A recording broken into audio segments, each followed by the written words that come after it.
चंडाला प्रतिहतरयो यस्य प्रेम प्रवाहो लोकातीतोऽप्यहनजहो लोककल्याणमार्गं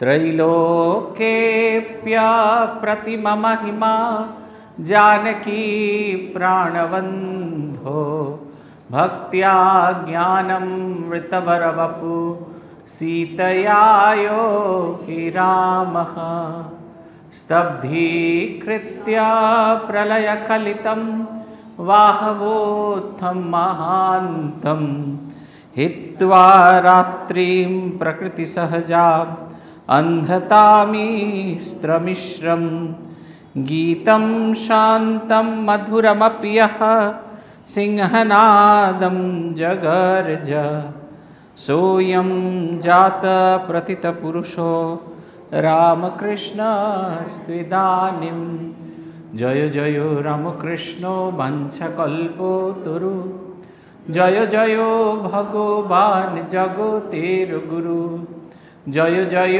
गुरुमाता जगत जननी रामकृष्ण भक्तिदात्री चैतन्यदायिनी जय जय रामकृष्ण इष्टगोष्ठीगण सबार चरण रेणु मागे अधम।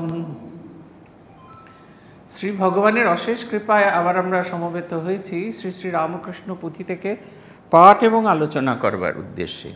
अनुरागे काली दर्शन जेटी आमरा अध्यायटी पढ़ছিলাম, এই অধ্যায়ে সাধন জীবনে শ্রী রামকৃষ্ণদেব কতগুলি জিনিস করে দিয়ে গেছেন, দেখিয়ে দিয়ে গেছেন। তার সাধন কথা, गुरु सह साधन करले कि धरनेर आकुलता थाका दरकार, गुरु बिना साधन करले कि धरनेर आकुलता थाका दरकार, गुरु सह साधन करले किरकम गुरुवाक्ये विश्वास करे गुरुर निर्देश अनुयायी किरकम भावे साधन भजन करते हैं एवं केमन करे এই যারা গুরু হিসেবে তার কাছে এসেছেন তাদের পূর্ণতা সাধন, এই তিনটে জিনিস এই অধ্যায়গুলিতে দেখানো হয়েছে। বিগত দিন শ্রী রামকৃষ্ণদেব শেখাচ্ছেন আমাদের কেমন করে প্রার্থনা করতে হয়। বলছেন, না চাহি লোকখ্যাতি প্রতিপত্তি ধন, না চাই সিদ্ধাই অষ্ট অনর্থ ভীষণ, লেমা তুই অহংকার অজ্ঞান জ্ঞান, লেমা তুই ভালো মন্দ মান অপমান, লেমা তুই যত কিছু আছয় আমার, দেমা ভক্তি সহ তোর শ্রীচরণ সার, অহং বুদ্ধি অহংকার যাবে কোন দিন, দিনাপেক্ষা দিন হব হীনাপেক্ষা হীন। প্রার্থনা করছেন তিনি, আমরা যে জিনিসগুলোর জন্য পাগল হয়ে পড়ি সেই জিনিসগুলি যে কোনো কাজের লাগে না আমাদের, সেগুলি যে কোনো ভালো জিনিস নয়, সেইটি যেন তিনি বোঝানোর চেষ্টা করছেন। অষ্টসিদ্ধির জন্য আমরা পাগল হয়ে পড়ি, ওই যে নানা রকমের শরীর ছোট হবে, শরীর বড় হবে, সেই নানা রকমের সিদ্ধির জন্য আমরা পাগল হয়ে পড়ি, সেই সিদ্ধি তার প্রয়োজন নেই। লোকখ্যাতি প্রতিপত্তি এগুলোর জন্য আমরা পাগল হয়ে যাই, লোকে আমায় ভালো বলুক, আমায় সাধক বলুক, এইসব করবে, এটাও তিনি চাইছেন না। এমনকি অহংকার অজ্ঞান জ্ঞান এগুলো কোনোটাই তিনি চাইছেন না। ভালো কিছু মন্দ কিছু কোনোটাই তার প্রয়োজন নেই। ভালো যেমন তার প্রয়োজন নেই, মন্দতেও তার সেরকম কোনো রকম অধিকার কিচ্ছু প্রয়োজন নেই, একদম কিচ্ছু চাইছেন না, কোনো কিচ্ছু তার প্রয়োজন নেই। তিনি বলছেন শুধু যেন তোর শ্রী পাদপদ্মে মগ্ন হয়ে থাকতে পারি। শ্রীরামকৃষ্ণ জীবনের এই একটি সবচেয়ে বড় জিনিস। ভূতেশানন্দজি মহারাজ বলতেন, শ্রীরামকৃষ্ণ কথামৃতের প্রতিপাদ্য বিষয় হচ্ছে ঈশ্বরকে কেমন করে পেতে হয়, ঈশ্বর প্রাপ্তি, ঈশ্বর কী এবং ঈশ্বরকে কেমন করে পেতে হয় তার বিদ্যা শেখানো। পূজ্যপাদ মাধবানন্দজির কাছে তার সেবক প্রমথানন্দজি একটি ছেলেকে নিয়ে গেছেন। তিনি পূজনীয় মাধবানন্দজির কাছে মন্ত্র দীক্ষা নিয়েছিলেন। তিনি বলছেন, এই ছেলে দেখিয়ে প্রণাম করিয়ে নিয়ে এসছেন, বলছে এই ছেলেটি বোধহয় সাধু হবে, নিত্য কথামৃত পড়ে। পূজনীয় মাধবানন্দজি বলছেন, কথামৃত পড়লে কেউ সাধু হতে পারে না, কথামৃত পড়লে তার ভেতরে ভগবান লাভ করার ইচ্ছা জাগ্রত হবে, ভগবান লাভ করতে পারে, কিন্তু যদি সাধু হতে চায় একে স্বামীজির লেখা পড়তে হবে। কথামৃত আমাদের সকলের জন্য, গৃহী এবং সন্ন্যাসী সকলের জন্য। যে আন্তরিকভাবে এই কথাগুলিকে গ্রহণ করতে পারবেন শ্রীরামকৃষ্ণ তাদেরই হয়ে যাবেন, তারই কেনা গোলাম হয়ে যাবেন। শ্রীরামকৃষ্ণময় ভগবানময় একটি জীবন কেমন করে কাটাতে হয় তা তারই দিব্য জীবন দিয়ে তিনি দেখিয়ে দিয়ে গেছেন। পুথিকার লিখছেন, কোনো দিন মামা বলি সম্বোধি শ্যামায়, কহেন কাকুতি করি হৃদি বেদনায়, বিদারি চাহিয়া মাগো তোমারে না হেরি, দুঃখী ছেলে কেঁদে বুলে দেখো দয়া করি, রামপ্রসাদে রে কৃপা কেমনে করিলে, আমি কি কে হই নই সেই একা ছেলে, কোনো দিন পূজার সঙ্গে শ্যামা গুণগান, করিয়া হইত তার আকুল পরাণ, ভাসিয়া যাইত বক্ষ নয়নের জলে, কাকুতি মিনতি কত শ্যামা পদতলে, বিরহ যত না এত কে করে কিনারা, অবশেষে হইতেন বাহ্য জ্ঞান হারা, অদৃষ্ট অপূর্ব শ্যামা পূজারও ব্যাপার, বিধিশাস্ত্র নাহি জানে কোনো সমাচার, হৃদয় সহিত যত ব্রাহ্মণে মিলিয়া, বাহিরে আনিত ধরি পীড়িত বুঝিয়া, 2-3 ঘণ্টা কাল এহেন ধরন, ক্রমশ হইত পারে বাহ্যিক চেতন, সে সময়ে বোধ হয় তাহারে দেখিলে, ঠিক যেন কাঁচা ঘুমে তোলা শিশু ছেলে, অবশ অবশ তনু না ধরে চরণ, শ্রীমুখে কেবল মাত্র মা মা উচ্চারণ, এহেন অবস্থা দেখি কি বুঝিবে নরে, কি বুঝিবে এ ভাব, কিভাবে এ ভাব তার হৃদয় ভিতরে, লোকের কি আছে সাধ্য বুঝে নাহি ভাব, বুঝিবে আপনি ধরি যেমন স্বভাব, উদয় অবিবিধ ভাব হয় পূজাকালে, অশ্রিত অদৃষ্ট তাই লোকে খেপা বলে, ভক্তিমতী রাসমণি জামাতা মথুর, বুঝিল পাগল ভাব হয়েছে প্রভুর, কিন্তু তারা শ্রদ্ধা ভক্তি প্রভু দেবে করে, তার সঙ্গে ভালোবাসা ভিতরে ভিতরে, প্রভুর দুহার প্রতি করুণা অপার, পাগল নহেন তিনি এই সমাচার, বুঝাইয়া দিত স্বরূপত্ব প্রদর্শন, শুনো রামকৃষ্ণ কথা অমৃত কথন। পুথিকার বলছেন, যেটা এর মধ্যে থেকে গ্রহণ করার মতো সেটা হচ্ছে যে ভগবানকে পাচ্ছি না বলে ভগবানের প্রতি কি এক ভালোবাসা, কি অদ্ভুত রকমের প্রীতি, কি অদ্ভুত রকমের অনুরাগ, কি অদ্ভুত রকমের আকুলতা। তারা আর কিচ্ছু বুঝতে পারছেনি যে ভগবানকে পাচ্ছে না বলে, তার জন্যই কষ্ট।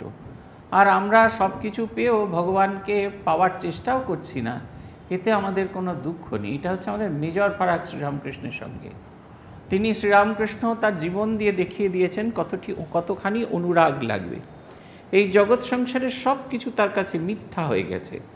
আমাদের হচ্ছে কি, সকালবেলা ঘুম থেকে উঠেছি, দাঁত মেজেছি, চা খেয়েছি, বাজার করেছি, ব্রেকফাস্ট খেয়েছি, অফিসে গেছি, যাওয়ার সময় লাঞ্চ প্যাক করে নিয়ে গেছি, সেখানে গিয়ে গান্ডে পিণ্ডে খেয়েছি, তারপরে খানিকক্ষণ ক্যারাম খেলেছি, ফিরে এসেছি অফিস থেকে, আবার এসে সিঙ্গাড়া জিলিপি কিছু একটা খেয়ে ইভিনিং ওয়াক করতে বেরিয়েছি, তারপরে ক্লাবে গিয়ে ক্যারাম খেলেছি, আর সমালোচনা করেছি সরকারের মানে সচিব স্তরে শুদ্ধ আমার কথা পৌঁছবে না, তথাপি গলা ফাটিয়ে সমালোচনা করেছি, ফিরে এসে খানিকক্ষণ জব করেছি, তারপরে খেয়ে দিয়ে শুয়ে পড়েছি। এই এত কিছুর মাঝখানে আমরা ভগবানকে চাই, আমাদের সব কটা জিনিস চাই, কোনো কিছু ছাড়লে আমাদের চলবে না। তাই ছাড়তে পারি না বলে ভগবানও আমাদের থেকে নাছোড় হয়ে যান, ভগবানকে আমরা খুঁজে পাই না। শুধু তাই নয়, ভগবানের প্রতি সেই অনুরোধ, ওই ভাবটি আমাদের মধ্যে জাগে না, সেই তীব্র ভাবটি, তাকে চাইবার যে তীব্র ভাব, সেটাও আমাদের মধ্যে জাগে না। তাকে তো পাওয়া হচ্ছে না, সেটা অন্য কথা, কিন্তু তাকে ছাড়াই জগৎটা মিথ্যা হয়ে গেছে, এই বোধটি আমাদের ভেতরে জাগে না। আমরা নির্বোধের মতো সংসার করেই চলি। পুথিকার এক জায়গায় লিখেছেন, সংসারই করেছো, চোখে ঠুলি দিয়ে সংসারই করেছো, এতে আমার কোনো অসুবিধা নেই, কিন্তু এই শক্তি দিয়েও মাঝে মাঝে যেন ঠুলিটা খুলে তোমার দিকে তাকাতে পারি। এই যে ওপরের দিকে মুখ তুলে তাকানো, এইটা যেন খুব খুব জরুরি, এটা আমাদের হওয়া দরকার। এটা যদি আমাদের জীবনে না আসে তাহলে ভীষণ কঠিন অবস্থার মধ্যে দিয়ে আমরা যাচ্ছি। আলটিমেটলি দেখবেন কিচ্ছু থাকে না আমাদের সঙ্গে। যার জন্য মনে হচ্ছে সংসার, আমি না থাকলে তিনি একবারে সংসার হারিয়ে যাবেন, আপনি বললে তিনি একবারও বলবেন না যে একা একাও এতদিনও আমার সঙ্গে থেকেছিল, একা একা পুড়বে, চলো আমি ওর সাথে পুড়ি, কখনো বলবে না। বলবে বাবা যেমন যাচ্ছে বড় গরম, যেমন যাচ্ছে তেমনি কেঁদে আকুল হয়ে যাবে, 7 দিন 10 দিন কেঁদে আকুল হয়ে যাবে, তারপরে আবার সব ঠিক, আবার সেই তোমার মা থাকলে এরকম তরকারি হতো না, ওরকম তরকারি হতো, সেরকম হতো না। আপনি স্মৃতিতে আসবেন, অবশ্যই স্মৃতিতে আসবেন। তরকারি, বিছানা তৈরি করে দেওয়া, প্রম্পট ব্রেকফাস্ট করে দেওয়া, সমস্ত কিছুতে আপনি স্মৃতিতে আসবেন। কিন্তু আপনি গোটা মানুষটা হারিয়ে গেছেন, সেই স্মৃতিটা, তা আপনাকে হারানোর বেদনাটা আসবে না। এই সংসারে কোনো কিচ্ছু, কারুর কোনো কিচ্ছু আসে যায় না। আমরা যদি এই সংসারকে নাও দেখি, আমাদের কিচ্ছু এসে যায় না, জগৎ সংসারে কারুর কিচ্ছু এসে যায় না। অথচ আমরা একবার যেমন ফাঁকা আসি, সেরকম ফাঁকা ফিরে যাই। স্বামী ব্রহ্মানন্দজি মহারাজ বলতেন যে এক দেশ থেকে আরেক দেশে যেতে হলে সেই দেশের কারেন্সি জোগাড় করতে হয়, নাহলে সেই দেশে যখন পৌঁছানো যায়, খাওয়ার জন্য মানে টাকা যেটা আছে, আমার যে এক্সিস্টিং কারেন্সি, সেটাকে ব্যবহার করলে খাওয়ার পাওয়া যাবে না, কেউ সেটাকে বদলি করে দেবে না। ঠিক সেই রকম এপার থেকে ওপারে যাওয়ার কারেন্সি হচ্ছে আধ্যাত্মিকতা, ভগবানের প্রতি ভালোবাসা, ভগবানের প্রতি ঐকান্তিকতা। সেই আনন্দটি যদি সঙ্গে করে আমরা নিয়ে যেতে না পারি, তাহলে হরি দিন তো গেল, সন্ধ্যা হলো, পার করো আমারে হতে হবে। শ্রীরামকৃষ্ণ সেই ঐকান্তিকতা, কতটা ঐকান্তিক হতে হয় সেটা তিনি দেখাচ্ছেন। মানুষ বুঝতে পারছেন না। কেন বুঝতে পারছেন না? পুথিকার বলছেন যে অশ্রুত অদৃষ্ট, তাই লোকে খ্যাপা বলে। অশ্রুত, এর আগে কখনো কেউ এ বিষয়ে শোনেননি। অদৃষ্ট, লোকে এই বিষয় এর আগে কখনো দেখেননি, সেই কারণেই তাকে সবাই খ্যাপা বলেন। আমাদের ইয়ারস্টিক দিয়ে তাকে মাপতে পারছি না, সেই কারণে তাকে আমরা খ্যাপা বলছি। বলছেন কিন্তু তারা ভক্তি, রাসমণি এবং জামাতা দুজনেই বুঝলেন, তারাও বুঝলেন ঠাকুরের মাথাটি খারাপ হয়ে গেছে। কিন্তু জমিদার তো, তাদের দৃষ্টিভঙ্গি, দেখার দৃষ্টিভঙ্গিটা আলাদা। কিন্তু তারা শ্রদ্ধা ভক্তি প্রভুদেবে করে, তার সঙ্গে ভালোবাসা ভিতরে ভিতরে। এরা মনে করেছিলেন ভগবানের বিশেষ কৃপা আছে এর উপর, তাই তার প্রতি শ্রদ্ধা ভক্তি ভালোবাসা, এই উজাড় করা ভাবটি তাদের মধ্যে ছিল। এই শ্রদ্ধা ভক্তি ভালোবাসা সহ তার ছিলেন। তার সঙ্গে প্রভুর দুহার প্রতি করুণা অপার, পাগল নহেন তিনি এই সমাচার। ঠাকুরও তাদের এই যে বিশ্বাস করাটা তো কঠিন, যে ভগবান এসেছেন মানুষের রূপ ধারণ করে, এটা বিশ্বাস করাটা ভীষণ কঠিন। সেই কারণে মাঝে মাঝে তিনি বিশ্বাস করানোর জন্য নানা রকম কাজকর্ম করতেন। পুথিকার লিখছেন, শ্রীবদনে শ্যাম শ্যামা বিষয়ক গীত, মিষ্টতার তুলনায় কি ধরে অমৃত। এত মিঠে একবার যেবা শুনে কানে, দিবারাতি গীত শুনি এই হয় মনে। সঙ্গীত শ্রবণে রানী মহাভাগ্যবতী, হৃদয় পুরিয়া পায় অতুল পীরিতি। একদিন প্রভুদেবে শ্যামার মন্দিরে, মিনতি করিয়া কয় গান গাইবারে। প্রভুর মধুর কণ্ঠ পিককণ্ঠ যিনি, শ্যামা বিষয়ক গীত ধরিলা আপনি। শুনিতে শুনিতে রানী সচঞ্চল মনা, অনেক টাকার এক বড় মকদ্দমা। উপস্থিত আদালতে নিষ্পত্তি না হয়, চিন্তা করে অন্তরেতে কেমনে হবে জয়। সর্বঘটবার্তাবিদ শ্রীপ্রভু ঈশ্বর, অন্নমনা জানি হানে রানীরে চাপর। অঙ্গুলি নির্দেশ করি দেখাইয়া তাই, ওই দেখো সাক্ষাৎ শ্যামায়। সম্মুখে অতুলা মূর্তি প্রতিমা শ্যামায়, এক দৃষ্টে দেখে মুখে কথা নাই আর। দর দর অশ্রুধালা ঢালে দুনয়নে, কি জানি কি দেখি করে অশ্রু বিসর্জনে। কি দেখাইল প্রভুদেব হানিয়া চাপর, বুঝিবে শুনহ কিবা হইল তৎপর। চাপরের সঙ্গে হয় শকতি সঞ্চার, যাহাতে ফুটিল আঁখি রানীরও এবার।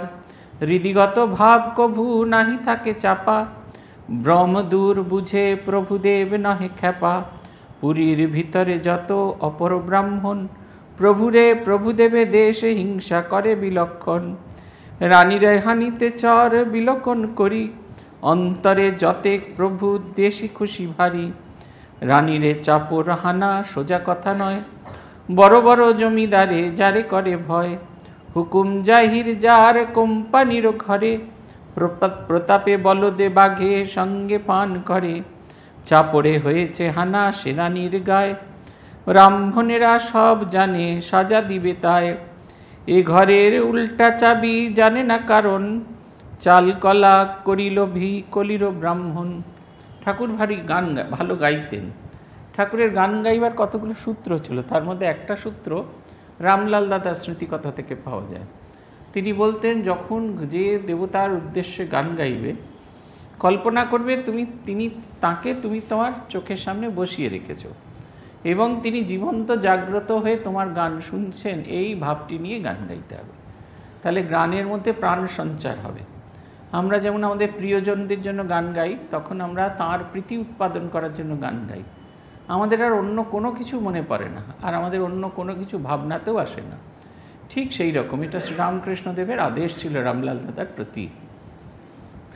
তিনি যখন গাইতেন জগন্মাতার বিষয়, পূজার পরে রোজই প্রায় গান গাইতেন এবং গান গাইতে গাইতে চোখ দিয়ে জল বেরোতো এবং তাতে তিনি সমাধিস্থ হতেন। রাসমণি যখনই আসতেন তখনই তিনি তার গান শুনতে চাইতেন। একদিন ওই রকম গান শুনতে চেয়েছেন, তিনি মন প্রাণ উজাড় করে গান গাইছেন, আর রাসমণি মনে মনে ভাবছে তার একটা মামলায় তাকে জড়িয়ে পড়তে হয়েছে, সেই মামলা থেকে কি করে নিষ্পত্তি হবে সেটা তিনি কিছুতেই বুঝে উঠতে পারছিলেন না। ঠাকুর গান গেয়ে চলেছেন, তার দু চোখ দিয়ে ঝরঝর করে জল পড়ছে, আর এদিকে রাসমণি সেই তার মামলার গল্প ভেবে চলেছেন। এমন সময় সর্বঘট বার্তাবিদ, যিনি সব কিছুর সব কিছু ইয়ের বার্তা জানেন, শ্রীরামকৃষ্ণ তার গালে একটা সপাটে থাপ্পড় মেরে দিলেন। শুধু মেরেই দিলেন না, দেখালেন, ওই দেখো জগন্মাতা আছেন, স্বয়ং আদ্যাশক্তি মহামায়া তোমার ঘর আলো করে আছেন, তোমার এই দুশ্চিন্তা কেন? এটা হচ্ছে আমাদের জন্য একটা বার্তা। আমরা যারা জগৎ সংসারের সমস্ত কিছুকে ভাবি, এই যে জগন্মাতা আছেন তাকে মা মা করি, কত কাণ্ড করি আমরা, আমাদের কত কি হয়, কিন্তু জীবনে বিপদ এলে আমরা ভুলেই যাই যে আমরা তার সঙ্গে ঘর করি। আমার খুব বিশ্বাস হয় যখন আমাদের মন্ত্র দীক্ষা হয়, সেই সময় ঠাকুর বা মায়ের অস্থি আমাদের ছুঁয়ে দেওয়া হয়। ঠাকুর বা মায়ের অস্থি হচ্ছে অনেকটা কোষ্ঠী পাথরের মতো, আমাদের পরশ পাথরের মতো। সেই পরশ পাথর, শ্রীরামকৃষ্ণদেব বলছেন, পরশ পাথরের স্পর্শে লোহার তরবারি সোনার তরবারিতে রূপান্তরিত হয়। তার আকারটা তরবারির মতো থাকে, কিন্তু তা দিয়ে জীব হিংসা হয় না। এই বিশ্বাসটা আমাদের ভীষণভাবে রাখা দরকার যে ভগবানের স্মৃতিপুত তার অস্থি আমায় ছোঁয়ানো হয়েছে, অতএব আমি কোনো সাধারণ মানুষ নয়, আমি সাধারণ জিনিস আর নয়। ঘুমিয়ে পড়েছেন, ডেকে দিন তাহলে হ্যাঁ, ঠান্ডা তো চতুর্দিকে। তা তিনি শুধুমাত্র তাকে তার সম্বিত ফিরিয়ে দিলেন না, তাকে তার দৃষ্টিটা খুলে দিলেন যে কিসের জন্য তুমি চিন্তা ভাবনা করছো, ওই সামনে জগন্মাতার দিকে তাকাও, তার কাছে প্রার্থনা করো। মনে মনে দুশ্চিন্তা করলে হবে না, তার কাছে প্রার্থনা করো, এবং প্রার্থনা করলে তোমার প্রার্থনা পূর্ণ হবে। তার সেই স্পর্শে যেন তিনি সজীব, জীবন্ত, জাগ্রত। আসলে জগন্মাতা জীবন্ত জাগ্রত, সবসময় আমরা বুঝতে পারি না। দেখবেন যখন খুব বিপদ হয়েছে, আপনি প্রার্থনা করছেন, তখন ঠাকুরের চেহারাটা অন্যরকম। আপনি নিজে বুঝতে পারবেন যে ঠাকুর আপনার কথা শুনছেন। তিনি যেন জীবন্ত জাগ্রত মানুষ, যদিও পাথরের মূর্তি, কিন্তু তার সেই সজীবতা তার চেহারার ভেতরে প্রকাশিত হয়। এটা সবসময় দেখা যায় না। আপনারা যখন এমনি সময় প্রার্থনা করেন তখন দেখা যায় না। যখন আমরা আকুল হয়ে প্রার্থনা করি তখন ভগবানের সেই জীবন্ত জাগ্রত রূপটি দেখা যায়। আমরা অনুভব করতে পারি তিনি আমার কথা শুনলেন, তিনি উত্তরে কি বললেন সেটা হয়তো বুঝে উঠতে পারি না, কিন্তু তিনি যে আমার কথা শুনছেন এই প্রত্যয়টা আমাদের ভেতরে জাগ্রত হয়। পুথিকার বলছেন যে এই প্রত্যয়টি তার ভেতরে জাগ্রত হলো যে স্বয়ং আদ্যাশক্তি মহামায়া আমার ঘর জুড়ে আছেন, ঘর আলো করে আছেন, অতএব আমার কিসের ভয়। আবার একই সঙ্গে এই প্রত্যয়টিও জাগলো, ঠাকুর সম্পর্কে যে সাধারণের ধারণা তিনি পাগল, তার মস্তিষ্ক বিকৃতি হয়েছে, এই ধারণাটা যে সত্য নয় সেই সম্পর্কেও রানী রাসমণির একটা প্রকৃষ্ট ধারণা তৈরি হলো। আর এদিকে যারা এসব কোনো খেলার মধ্যে নেই, যারা অন্য খেলার মধ্যে আছে, কেন মথুরানাথ তাকে ভালোবাসেন, কেন রানী রাসমণি তাকে এই সুযোগ হয়েছে, এবার এইসা টাইট দেবো না, একেবারে রানী রাসমণির মন্দির থেকেই তোমাকে তাড়িয়ে ছাড়ব। তারা নাচানাচি করলেন। পুথিকার বলছেন, এই ঘরের উল্টা চাবি জানে না কারণ, চাল কলা করি লোভী কলির ব্রাহ্মণ। কিছু কিছু চাবি থাকে, আপনারা যারা ব্যাংকে আপনাদের লকার আছে আপনারা নিশ্চয়ই জানবেন, আপনি যেদিক দিয়ে লকারটা খোলেন ব্যাংক ম্যানেজার ঠিক তার উল্টো দিক দিয়ে লকারটা খোলেন। এই দুরকমভাবে ওটা খোলা হয়, দুদিক দিয়ে খোলা হলে তবে ওটা হয়। আপনার দুটো প্যাঁচ হলে তারও দুটো প্যাঁচ হবে, তবে আপনার লকারটা খোলা হবে। বলছেন এই যে ঘরের চাবি, এটা ঘরের সোজা চাবিতে খুলে না, উল্টো দিক দিয়ে রিভার্স ওয়েতে অপোজিট অ্যান্টি ক্লকওয়াইজ খোলা হয়। এইটা অ্যান্টি ক্লকওয়াইজ খুললে তখন এইটা খোলা যায়। এও ঠিক তেমন, শ্রীরামকৃষ্ণের ঘরের চাবিটি অন্যরকম। এখানে আমাদের যে 2 আর 2 4 করার যে সূত্র, এগুলো কাজে লাগে না।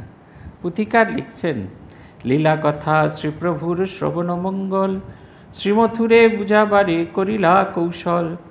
গঙ্গা গর্ভে একদিন শুনো শুনো মন, মথুর বসিয়া করে মুখ প্রক্ষালন। সমাসীন প্রভুদেব ছিলা হেনাকালে, কথঞ্চিত দূরে তার বকুলের তলে।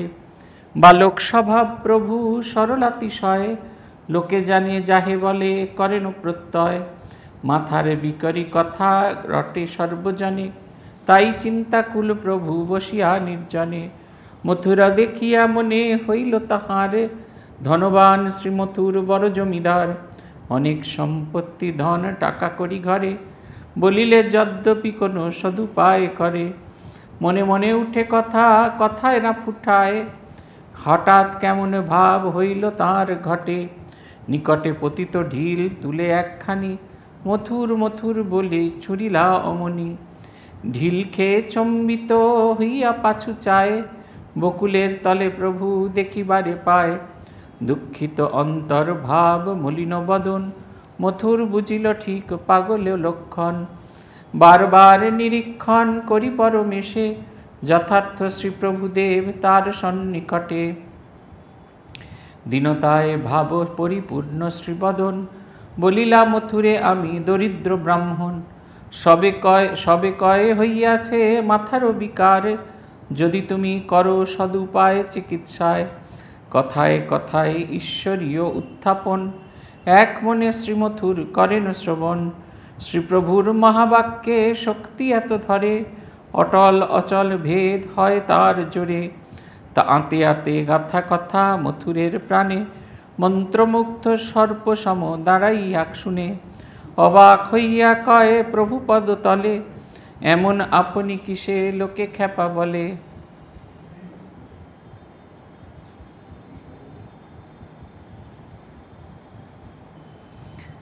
প্রাণ দিলে যদি ভালো হয় আপনার, অবশ্য করিব আমি করিনু স্বীকার। পুথিকার বলছেন যে দুজনকে তার হাতের মধ্যে আনা দরকার। একজন হচ্ছেন মথুরানাথ, আর দ্বিতীয়জন হচ্ছেন রানী রাসমণি। রানী রাসমণিকে তো হাতে নিয়ে আসা হয়েছে, মথুরানাথকেও দরকার, কারণ খুব পিসফুলি তার সাধন ভজন করা দরকার। এই নব্যবঙ্গের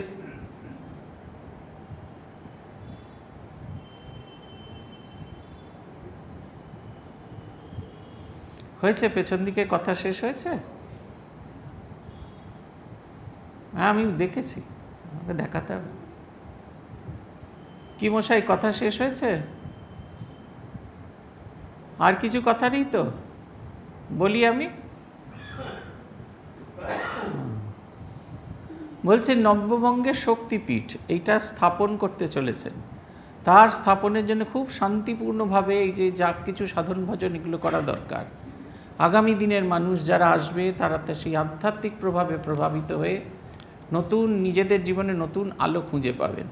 তাই তার আলোটিকে খুব ভালো করে রক্ষণা করা দরকার। আপনারা যারা লাইফ ইন্স্যুরেন্সের বিজ্ঞাপন দেখেছেন দেখবেন প্রদীপ আছে, দু হাতে দুটি হাত ঝড়ঝঞ্ঝা থেকে বাঁচিয়ে রেখেছেন। শ্রীরামকৃষ্ণ রূপ সেই রকম আজীবন চলতে থাকবে। লাইফ ইন্স্যুরেন্স অ্যাসিওরেন্স আমাদের সেই প্রদীপটিকে জ্বালিয়ে রাখার জন্য দুটি হাতের প্রয়োজন ছিল, একটি মথুরানাথ আর একটি রানী রাসমণি। রানী রাসমণি হয়ে গেল, মথুরানাথকে কি করে তিনি ঠিকঠাক করলেন। মথুরানাথকে একদিন মথুরানাথ গঙ্গার বকুলতলার ঘাটে মথুরানাথ মুখ ধুচ্ছিলেন। মূল যে ঘটনা সেখানে বলা আছে, মথুরানাথ অনেক রকমের ঠাকুরের সম্পর্কে অনেক রকম কমপ্লেন শুনে সেদিন বিচার করতেই এসেছিলেন। মুখ ধুচ্ছিলেন, এসে নেমে মুখ ধুচ্ছিলেন গঙ্গা ঘাটে, আর শ্রীরামকৃষ্ণদেব বকুল গাছেতে ঠেসান দিয়ে দাঁড়িয়েছিলেন। তার মনে হতে থাকলো যে লোকে যে এত পাগল টাগল আমাকে বলে, এই মথুরানাথ এর অনেক পয়সা কড়ি আছে, এ যদি ভালো একটু ডাক্তার দেখায় তাহলে আমার মস্তিষ্ক বিকৃতিটা সেরে যায়। তাই কি করে ডাকবেন সেটি বুঝে উঠতে পারছেন না। মথুর মথুর করে ডাকলেই হতো, একটা ঢিল তুলে একটা পাটকেল ছুঁড়ে মারলেন আর মথুর মথুর করে চিৎকার করলেন। মথুরানাথেরও মনে হতে থাকলো এ নিশ্চয়ই মাথায় একবারে চিত্তবৈকল্য হয়ে গেছে। কিন্তু তিনি ধীরে ধীরে ঠাকুরের কাছে আসছেন, তার চেয়েও জোরে ঠাকুর তার দিকে এগিয়ে আসছেন আর বলতে বলতে আসছেন, দেখো বাবা, আমি দীন দুঃখী দরিদ্র ব্রাহ্মণ, সবাই বলে আমার মাথা খারাপ হয়েছে, তুমি যদি আমাকে একটু না দেখো তাহলে কি করে কি হবে, আমার তো কিছু করার নেই, আমি এরকম দীন দুঃখী দরিদ্র ব্রাহ্মণ, আমি শেষকালে এরকমই থেকে যাব। মথুরানাথ তাড়াতাড়ি করে যত তার কাছে আসতে থাকেন, যত তার রেঞ্জের মধ্যে এসে গেছেন, ব্যাস একবারে পুরো সুইচ অফ হয়ে গেছে, ওই নিজের কথা বন্ধ হয়ে ঈশ্বরীয় কথা হচ্ছে। এমন সে কথার শক্তি, এমন সে কথার জোর, মথুরানাথের মনে হচ্ছে যেখানে দাঁড়িয়ে আছেন সেই মাটির ভেতর তিনি যেন ধীরে ধীরে গেঁথে যাচ্ছে। দীর্ঘ সময় ধরে অধ্যাত্ম প্রসঙ্গ হচ্ছে। মথুরানাথ বললেন, আপনার কথায় এত জোর, আপনার এমন আধ্যাত্মিক ক্ষমতা, এমন আধ্যাত্মিক শক্তি আপনার ভেতরে বিকশিত হয়েছে, লোকে আপনাকে পাগল বলে। আমার যদি সারাটা জীবন লেগে যায়, আমার যদি সমস্ত শক্তি ব্যয় করতে হয়, তবু আমি আপনাকে রক্ষা করার জন্য থাকব। এক অদ্ভুত পরিবর্তন হয়ে গেল, যেটি তার উদ্দেশ্য ছিল। এই নব্যবঙ্গের শক্তিপীঠ স্থাপনের জন্য তার দুজনকে প্রয়োজন ছিল, মথুরানাথ আর রানী রাসমণি, দুটোই ঠিক হইল। এবার তিনি নির্দিষ্ট মন প্রাণ উজাড় করে তিনি করছেন, সাধন ভজন শুরু করেছেন। অদ্ভুত তার সাধন ভজন। পুথিকার লিখছেন, পূজায় বড়ই রঙ্গ দিনে দিনে বাড়ে, ভক্তিপ্রদায়িনী কথা শুনো ভক্তি ভরে, সচন্দন জবা দিতে শ্যামা, সচন্দন বিল্ল জবা দিতে শ্যামা মায়, থুইতেন প্রভুদেব নিজেরও মাথায়, শ্যামার সেবায় হেতু যত আয়োজন, ভাবাবেশে করিতেন আপনি ভক্ষণ। এই একাকার হয়ে গেছেন তিনি, ইষ্টের সঙ্গে একাকার হয়ে গেছেন। তার যে আলাদা নিজের যে সত্তা, সেটা আর কিছুতেই খুঁজে পাচ্ছেন না, কিছুতেই খুঁজে পাচ্ছেন না। মায়ের পায়ে অর্ঘ্য দিতে গিয়ে নিজের মাথাতেই অর্ঘ্য দিয়ে বসে আছেন, আর তিনি আর অন্য কিছু করতে পারছেন না। মাকে যে খাবার নিবেদন করা হয়েছে, সেই খাবার মাকে নিবেদন হয়েছে, তারপরে মাকে দেওয়ার বদলে নিজেই তার থেকে খেতে আরম্ভ করেছেন। তিনি আর তাঁকে এবং আলাদা করে ঈশ্বরকে খুঁজে পাচ্ছেন না। দেখবেন আপনার যে ধ্যান করার যে পদ্ধতিটা বলা আছে, সেখানে বলা আছে আপনার মুখ যেদিকে আপনার ইষ্টের মুখও সেই দিকে। এখন আপনার মুখ যেদিকে আপনার ইষ্টের মুখ সেই দিকে যদি হয়, তাহলে আপনি কেবলমাত্র ইষ্টের পিঠটাই দেখতে পাবেন, আর কিচ্ছু দেখতে পাবেন না। তাহলে কেমন করে তা আপনি দেখতে পাবেন ইষ্টকে? না, যদি আপনি আপনাকে আপনার থেকে বার করে নিয়ে আসেন। দুটো সত্তা কাজ করছে, আমি আর আমার হৃদয়ের ভেতরে ইষ্ট বসে আছেন। এই আমিকে বার করে নিয়ে এলে তাহলে ইষ্টই থাকবেন, তাহলে বাইরে থেকে তাকে দেখতে পাবো। এই যে আমি কখন আমার ইষ্টতে রূপান্তরিত হচ্ছে, এটা আমরা বুঝতে পারি না। এই হচ্ছে একত্ববাদ, এই হচ্ছে অদ্বৈত ভাব। আলাদা কোনো সত্তা নেই, ইষ্ট এবং পূজ্য এবং পূজক মিলেমিশে একাকার হয়ে গেছেন। আমাদের যে পূজার মন্ত্র আছে সেখানে বলা হয়, আং রিং ক্রং ইয়ং রং লং ওয়ং সং সং সং হৌ হংস। যে দেবতার পুজো করা হয়, ধরুন ঠাকুরের পুজো হচ্ছে, শ্রীরামকৃষ্ণ দেবতায়া প্রাণা ইহ প্রাণা, শ্রীরামকৃষ্ণ দেবতায়া সর্বেন্দ্রিয়ানি, শ্রীরামকৃষ্ণ দেবতায়া বাং মনশ্চক্ষুত্বক শ্রোত্রঘ্রাণ প্রাণা ইয়াগত্য সুখম চিরম তিষ্ঠন্তু স্বাহা। আগে বীজমন্ত্র বলা হয়, তারপরে বলছেন এই যে যা কিছু শরীর দেখতে পাচ্ছি, প্রাণ বস্তু যেটা, সেটা আমার প্রাণ নয়, এটা শ্রীরামকৃষ্ণের প্রাণ। আমার যা কিছু ইন্দ্রিয়, সেগুলো সব আমার নয়, তার আমার মধ্যে এইখানে শ্রীরামকৃষ্ণ জীব রূপে আমার এখানে অবস্থান করছেন। আর আমার এই যে ইন্দ্রিয়গুলো যে কাজ করছে, চাই প্রভাবে কাজ করছে, দেখছে, হাসছে, নাচছে, কাঁদছে, এই নানা রকমভাবে কাজ করছে, এগুলো আমি নই, এটি স্বয়ং শ্রীরামকৃষ্ণ। এইটি কেন ভাবতে বলা হয়, পূজা শুরুর আগে ভাবতে বলা হয়? তার কারণ হচ্ছে ইষ্টের সঙ্গে একতানতা অনুভব করার জন্য। এই যে তাঁর এই যে পূজা, এই পূজাটি সেই রকম হলো। একদিন প্রভুদেব যেন শোনা যায়, খাইবারে বড়ই জেদ করেন শ্যামায়, জনেকে দাঁড়ায় পাশে প্রভুদেবে কন, পাষাণ মূরতি শ্যামা বড় অচেতন, অকারণ কেন জেদ করো খাইবারে, শুনিয়া আবেশ অঙ্গ বাহ্য গেল ছেড়ে, শ্রীমুখমণ্ডলে হাসি অপরূপ খেলে, আবেশে অবশ অঙ্গ পরে ঢলে ঢলে, ধরিলেন তুলা লয়ে শ্যামারো নাশায়, দুলু দুলু কাঁপে তুলা নিঃশ্বাসের বায়। একদিন একজন পাশে দাঁড়িয়েছিলেন, তিনি দেখলেন ঠাকুর মাকে খাওয়ার জন্য পিরাপিরি করছেন, মা তুই আগে খা তারপরে আমি খাবো, আমি আগে খাবো না তুই আগে খাবি, এই চলছেন। একজন বললেন আরে ও তো পাথরের মূর্তি, পাথরের মূর্তি কখনো খায়? অদ্ভুত একটা তার ভেতরে চেহারার ভেতরে খেলে গেল, অদ্ভুত প্রত্যয়। এমনি করে খানিকটা তুলা নিয়ে শ্যামা মায়ের নাকের মধ্যে দিলেন।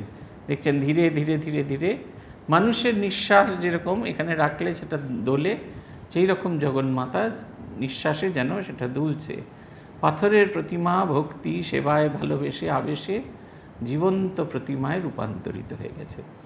আমাদের এই যে গতকাল কত পুজো টুজো হলো, কাঠামো পুজো, দুটো বাঁশ, আপনারা যদি ভালো করে দেখেন তাহলে দেখবেন দুটো বাঁশ, সেই বাঁশগুলোকে কেটে গেঁথে গেঁথে তার সাথে যুক্ত করা হয়েছে কিছু খড় আর দড়ি, তাই দিয়ে একটা আকার তৈরি হয়েছে, তখনও সেটা কদাকার।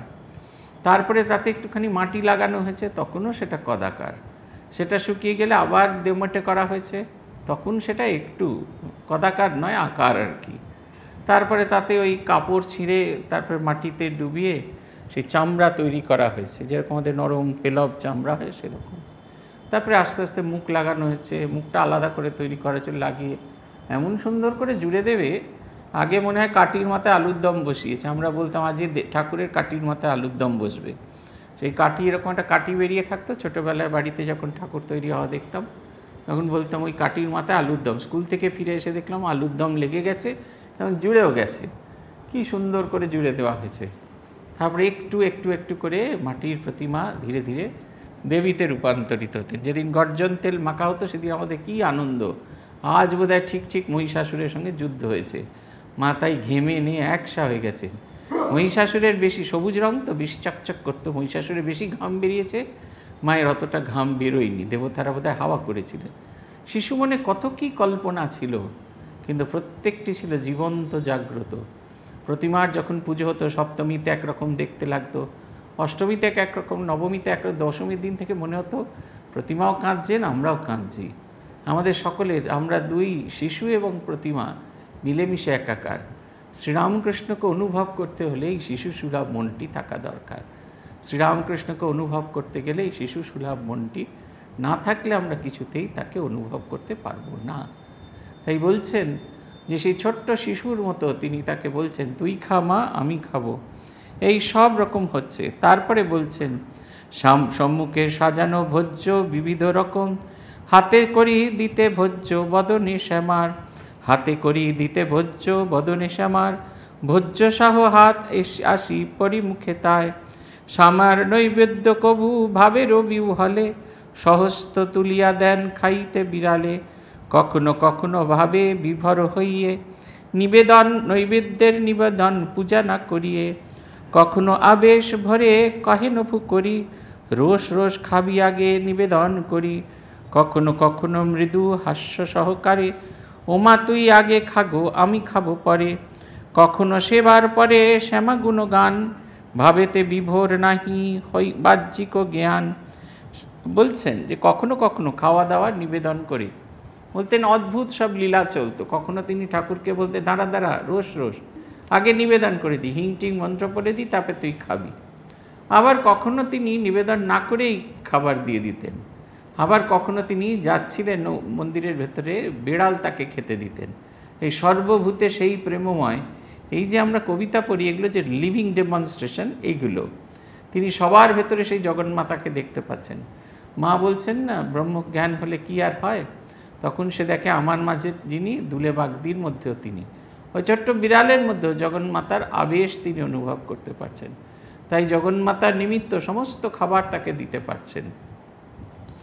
বলছেন এই চলছে। আরেকটা শেষকালে একটি ভয়ঙ্কর, শ্যামার মন্দিরে আছে খাট একখানা, মশারি বালিশ গদি মায়েরও বিছানা, কখনো কখনো প্রভু ভাবাবেশে গায়ে, শুইয়া থাকিতেন শ্যামার শয্যায়, পুরী মধ্যে যতেক ব্রাহ্মণ এই হেরে, বিদ্বেষ করিয়া কত লাগায় মথুরে, মথুর উত্তর দিতে দেখিয়া ব্যাপার, তাহারে কহিতে শকতি নাহিক আমার, শ্যামার হয়েছে কৃপা তাহার উপরে, যাহা ইচ্ছা করিবেন পুরীরও ভিতরে, বহু পুণ্য বলে আমি পাইয়াছি তাই, বাঁচিব যতেক দিন রাখিব মাতায়, আপনারা অনেকেই হয়তো যারা পুরনো দিনে নিশ্চয়ই দেখেছেন, এখনকার যারা তারা দেখতে পান না, কারণ খাটটা সরিয়ে দেওয়া হয়েছে। মায়ের জন্য আলাদা বেডরুম তৈরি করা হয়েছে পেছন দিকে। আগে জগন্মাতার মন্দিরে মা যেরকম সোজা হয়ে আছেন, মায়ের বাঁ দিকে খাট ছিল। এখনও আকারটা আপনারা বুঝতে পারবেন যদি শ্যামসুন্দরের মন্দিরে যান, ওই যে রাধাকান্ত দেবের যে মন্দির আছে সেইখানে গেলেই বুঝতে পারবেন। রাধাকান্তর যেরকম খাট ওই রকম একদম এক্স্যাক্ট একই রকম খাট, শুধু রাধাকান্তের খাটটা একটু উঁচু করে রাখা আছে, মায়ের খাটটা তো উঁচু ছিল না। সেইখানে জগন্মাতার একটি ছবি আছে, একটি চিত্রপট সেখানে রাখা আছে, বালিশ বিছানা মশারি টশারি সব আছে। ঠাকুর গিয়ে ছোট্ট শিশুর মতো, তখন ঠাকুরের বয়স প্রায় 30-এর কাছাকাছি, তিনি গিয়ে ওই খাটের মধ্যে গিয়ে শুয়ে থাকেন, গুটি সুটি মেরে, মায়ের কাছে যেরকম ছোট শিশু থাকে সেরকম। এতদিন অবধি ব্রাহ্মণেরা কোনো রকম খারাপভাবে নেননি। এতদিন অবধি ঠাকুর যা করছিলেন সব অ্যাকসেপ্টেড। নিজে খাচ্ছিলেন, বেড়ালকে খাওয়াচ্ছিলেন, মাকে খেতে দিচ্ছিলেন, মায়ের ফুল নিজের মাথায় নিচ্ছিলেন, এই অবধি ঠিক ছিল। এইবার যখন দেবীর খাটে গিয়ে ঠাকুর শুতে শুরু করলেন, তখন তারা খুব প্রতিবাদ করলেন, মথুরানাথের কাছে কমপ্লেন করলেন। মথুরানাথ উত্তরে বলছেন, তাকে কিছু বলার মতো শক্তি আমার নাই, শ্যামার হয়েছে কৃপা তাহার উপরে, যাহা ইচ্ছা করিবেন পুরীর ভিতরে। স্বয়ং আদ্যাশক্তি মহামায়া তাকে কৃপা করেছেন, অতএব তাঁর যা ইচ্ছা তিনি পুরীর ভেতরে করতে পারেন, তাকে কিছু বলার কোনো রকম কোনো অধিকার আমার নেই। তারপরে বলছেন, বহু পুণ্য বলে আমি পাইয়াছি তাই, বাঁচিব যতেক দিন ধরিয়া রাখিব মাথায়। বলছেন বহু পুণ্য ফলে তাকে আমি পেয়েছি, অতএব যতদিন বেঁচে থাকবো ততদিন তাকে মাথায় করে রাখব। পুথিকার লিখছেন, এতেক শুনিয়া বুঝে পুরীর ব্রাহ্মণ, প্রভু করেছেন কিছু মথুরের গুণ, সাধন ভজন কত গোপনে গোপনে, করেন শ্রীপ্রভুদেব কেহ নাহি জানে, সাধন ভজন জন্য আঙ্গিক বিকার, না বুঝিয়া লোকে জনে কহে পীড়া তার, যোগাযোগ অঙ্গে বিকার অঙ্গে কত রূপ কয়, পীড়া ব্যাধি নানা সাধারণে নানাবিধ কয়, বয়োজ্যেষ্ঠ খুল্ল তাত ভাই হলধারী, পণ্ডিত সাধক ভক্ত পুরীতে পূজারী, বৈষ্ণবের মতে পথে শ্রদ্ধা বিলক্ষণ, বেশ্যাসহ পরকিয়া প্রেমেরও সাধন, সিদ্ধ বা কেহ কাছে কিছু নাহি কয়, পাছে দেন অভিশাপ এই মনে ভয়, নির্ভীক শ্রীপ্রভু তাই কহিলা তখন, কি বলিয়া দশে করে কলঙ্ক কীর্তন, কোপে সাপ দিলা দাদা প্রভু গুণ ধরে, যে মুখে কহিলা তাহে রক্ত যেন ঝরে, কি এক সাধনা প্রভু করেন তখন, সিদ্ধান্তে বদন হয় শোনিত রোকমোক্ষণ, সীমের পাতার রসে বরণ যেমতি, সেই রূপ শোনিতের বরণ প্রকৃতি, বিষণ্ণ বয়ান প্রভু কন সকাতরে, সাপ দিলে দেখো দাদা মুখে রক্ত ঝরে, সজল নয়নে তবে কহে হলধারী, কুকর্ম করিয়াছি তাই অভিশপ্ত করি, জানে না বুঝে না দাদা মায়েরও কৌশল, প্রভুরও হয়েছে সাপে পরম মঙ্গল, যোগাজ দূষিত রক্ত না হইলে বাহির, থাকিত না ঠাকুরের বিগ্রহ শরীর, পরে পরে পাবে মন কত পরিচয়, যোগজ বিকার কত সাধনাতে হয়।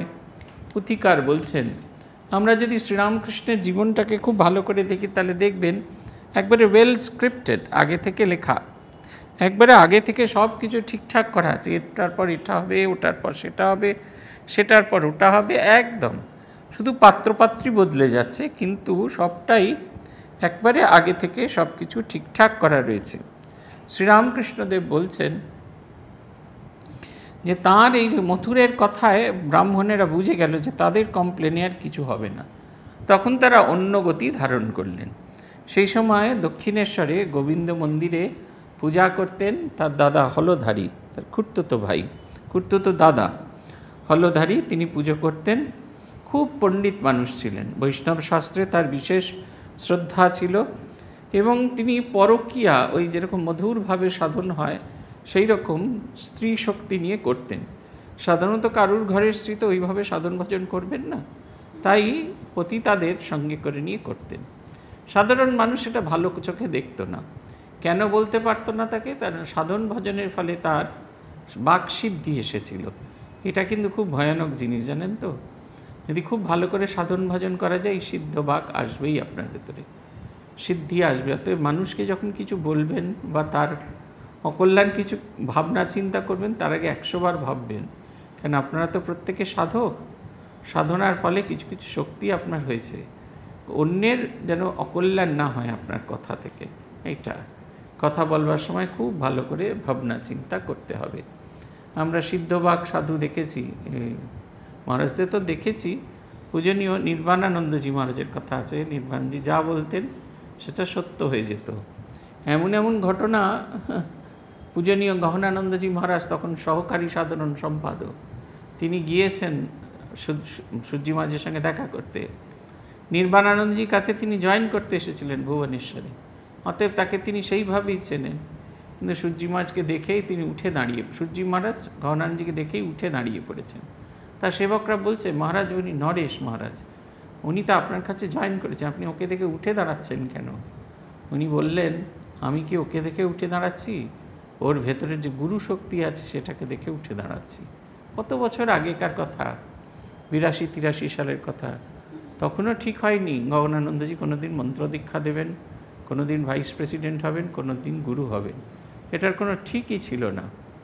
কিন্তু পরবর্তীকালে দেখা গেল 92 সালে তাকে, 92 না 91 সালে তাকে মন্ত্র দীক্ষা দেওয়ার অনুমতি দেওয়া হলো। তিনি রামকৃষ্ণ মঠ মিশনের অন্যতম সহ সংঘাধ্যক্ষ নির্বাচিত হলেন। এটা একটা অদ্ভুত ঘটনা, তার কথায় আত্মশক্তি ছিল, এইটা আমরা দেখেছি।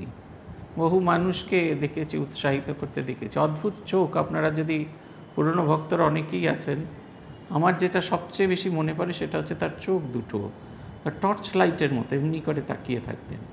আর দেখলে মনে হতো যেন ছোট্ট শিশু। আমি খুব অল্পই দেখেছি তাকে, কিন্তু তার সেই দৃষ্টিটা ভোলা যায় না। একবারে টর্চ লাইটের মতো এরকম করে যখন তাকিয়ে থাকতেন, আপনার দিকে এক দৃষ্টিতে মনে হতো যেন ভেতরে সমস্ত কিছু দেখে উঠতে পারছেন।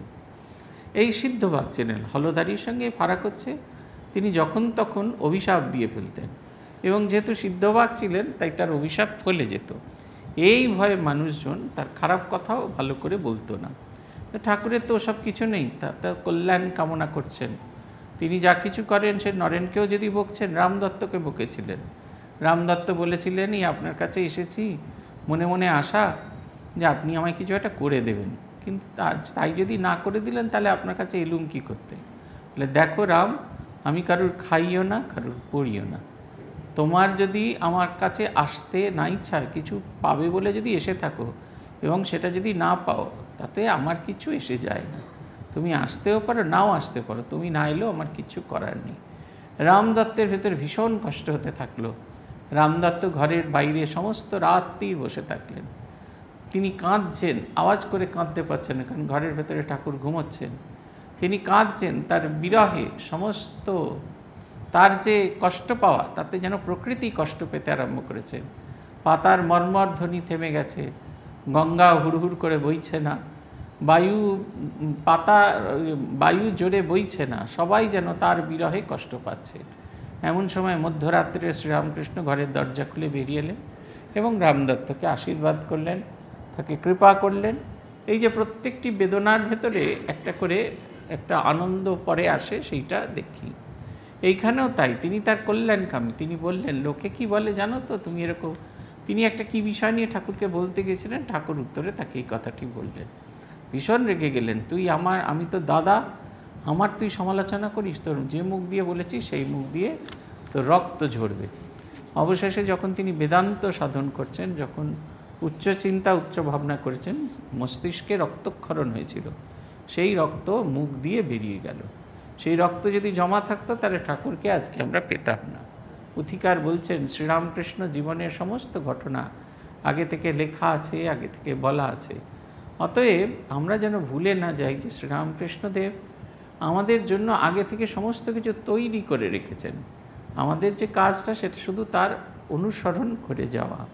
পুথিকার বলছেন, আর এক উপসর্গ হইল আচম্বিত, গাত্রদাহ গোটা দিন বিরাম রহিত, সূর্যোদয়ে গা দাহোদয়ে দাহর প্রকৃতি, ততবারে যত সূর্য হয় ঊর্ধ্বগতি, দ্বিতীয় প্রহরে যাবে যন্ত্রণাতিশয়, মানুষের দেহে তাহা কখনো না হয়, জাহ্নবীর জলে প্রভু অস্থির হইয়ে থাকিতেন প্রহরে অঙ্গ ডুবাইয়ে, ভিজাইয়া বস্ত্রখণ্ড মস্তক আবরণ, তথাপিও তিলেক তার নহে নিবারণ। কভু অতি সুশীতল ঘরের মেঝে, কোমল শ্রীঅঙ্গ গোটা গড়াগড়ি যায়। কখনো কিভাবে প্রভু বুঝি বড় ভাই, কখনো সাধনা আর কখনো বিচার। কেশরী বিক্রম বল এক লক্ষে মন, বিচার আরম্ভ লয়ে কামিনী কাঞ্চন। মূল পিশাচিনী দুটি বিষময় রূপ, মানযশ আকাঙ্ক্ষিনী যত সঙ্গী স্বরূপ। সঙ্গিনীরা দেহ অঙ্গ মূলদয়ে প্রাণ, মূল নষ্টে সব নষ্ট প্রত্যক্ষ প্রমাণ। যেন উপসর্গগণ আপনি থামে, রোগীর উৎকট মূল ব্যাধি উপশমে। কামিনীরে লক্ষ্য করি করেন বিচার, এত দেখি অপরূপ ভৌতিক ব্যাপার। দেহের গঠন কাঠামো মাত্র, অস্থিতে কেবল মাংস অংশে শিরা মধ্যে রক্ত চলাচল। কফ পিত্ত মূল মাত্র মূত্র বৈভব ইহার, উপরে ছাউনি চাল যুক্ত নবদ্বার। কোন দ্বারে যায় ভোগ্য শরীর রক্ষণ, কোন দ্বারে ভুক্ত শেষে হয় নিগমন। ছোবানো মলের তন্তু শিরা খুলি ছাপা, তাই দিয়া বেনাইয়া বাঁধিয়াছে খোঁপা। এই কামিনী নামে কি আছে ইহার, যাহাতে আনন্দময়ী মায়ে পাওয়া যায়। কামিনী রোগের পারা নাশেরও কারণ, ইহাতে আমার কিছু নাই প্রয়োজন। অতঃপর কাঞ্চনের করেন বিচার, ধাতু নামে জ্ঞাত লোকে মাটিরও বিকার। এক হাতে মাটি আর টাকা অন্য হাতে, গঙ্গাকুলে বসিলেন বিচার করিতে। টাকা মাটি মাটি টাকা সমান তুলনে, কি হয় ইহাতে এক ডাল ভাত বিনে। নাহিক এমন মূল্য ইহারও ভিতর, যাহাতে আনন্দময়ী শ্যামা দিতে পারে। এত বলি টাকা মাটি উভয়ে লইয়ে, দূর গঙ্গা জলে প্রভু দিলেন ফেলিয়ে। পুথিকার বলছেন অদ্ভুত তিনটে ঘটনা। এক হচ্ছে তার সারা গায়ে ভীষণ রকমের জ্বালা উপস্থিত হতো। যত দিন বাড়তে থাকে তত সেই জ্বালা বাড়তে থাকে। দুপুরবেলা এত জ্বালা হয়, তিনি সেই জলের ভেতরে ডুবে থাকেন আর মাথায় ভিজে গামছা দিয়ে থাকেন। অথবা ঠান্ডা ঘরের মেঝেতে একদিক থেকে ওদিক করেন, তার কোমল চামড়া ছিঁড়ে কুটিপাটি হয়ে যায়, তবু সেই জ্বালা কখনো তার জ্বালা কমে না। সন্ধে হতে থাকে, সূর্য পাটে যায়, তখন ধীরে ধীরে ধীরে ধীরে তার সেই জ্বালা চলে যায়। এই রকমভাবে কিছুদিন যাওয়ার পর সেটা আপনা আপনি বন্ধ হয়ে গেল।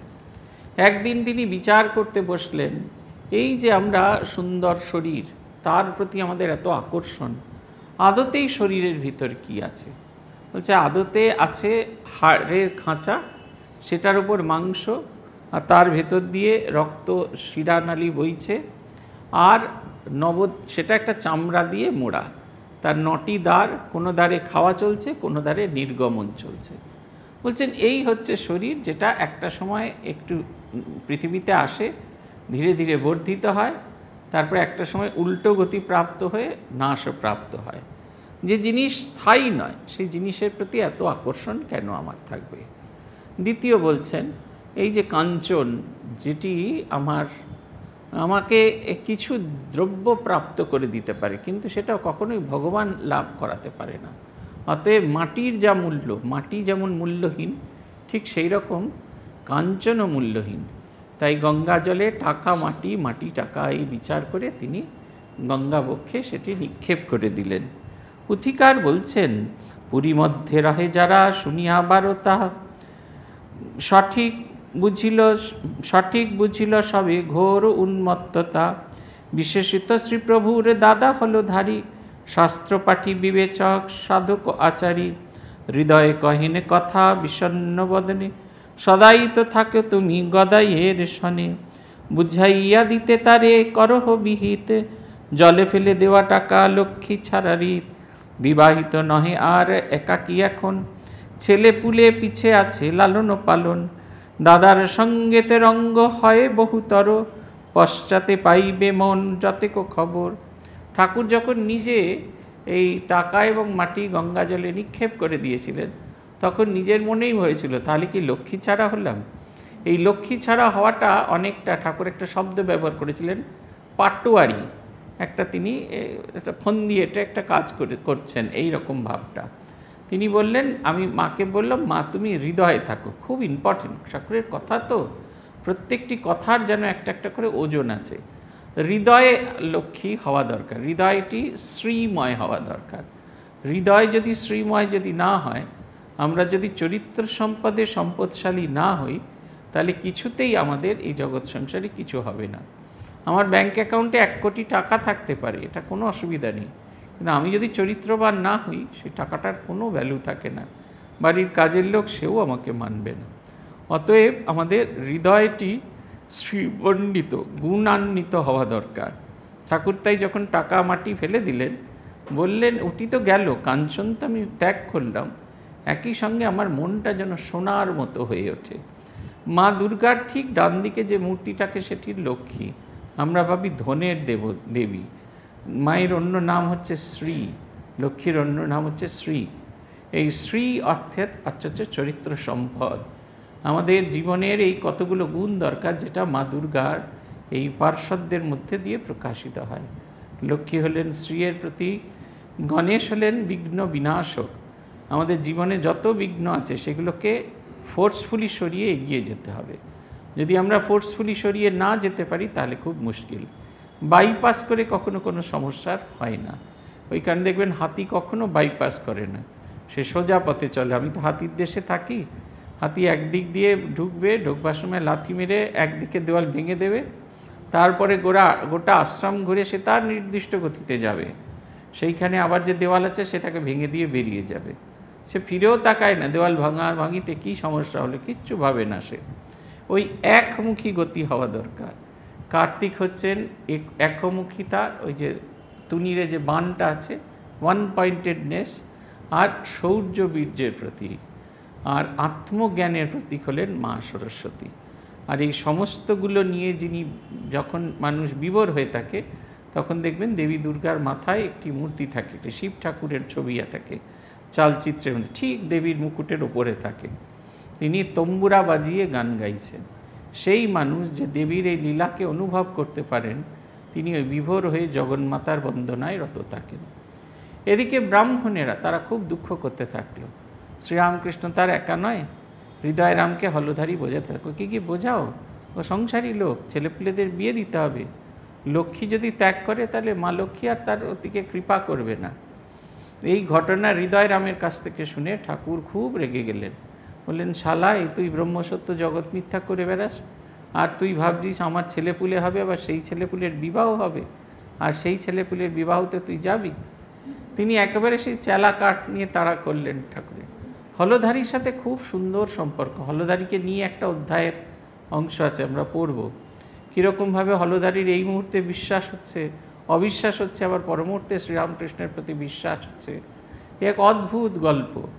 এই প্রতি মুহূর্তেই নানা গল্প হতে হতে আমরা শ্রীরামকৃষ্ণ, ব্যক্তি শ্রীরামকৃষ্ণের কাছে পৌঁছচ্ছি। আমাদের এই পুঁথি পড়া, আমাদের এই লীলা পড়ার একটাই কারণ, এরকম করে পেঁয়াজের বাইরের খোসা ছাড়াতে তার সত্তাটির দিকে আমরা অগ্রসর হই। ঠিক সেই রকম আমাদের চেনা জানা শ্রীরামকৃষ্ণের বাকি সত্তাটা পরিষ্কার করতে করতে তার আসল স্বরূপ, তার জ্যোতির্ময় সত্তা, সেই জ্যোতির্ময় সত্তাকে জানা এবং তাতে একীভূত হওয়া। আজ এই পর্যন্ত। এখন যা অবস্থা হয়েছে, আগামী মাসে আপনাদের সঙ্গে দেখা হবে না, আপনাদের সঙ্গে আবার দেখা হবে নভেম্বর মাসে। জয় জয় রামকৃষ্ণ বাঞ্ছা কল্পতরু, জয় জয় ভগবান জগতের গুরু, জয় জয় গুরু মাতা জগত জননী, রামকৃষ্ণ ভক্তিদাত্রী চৈতন্য দায়িনী। জয় জয় রামকৃষ্ণ ইষ্ট গোষ্ঠীগণ, সবার চরণ রেণু মাগে অধম। ওম শান্তি শান্তি শান্তি। হরি ওম তৎসৎ। শ্রীরামকৃষ্ণার্পণমস্তু।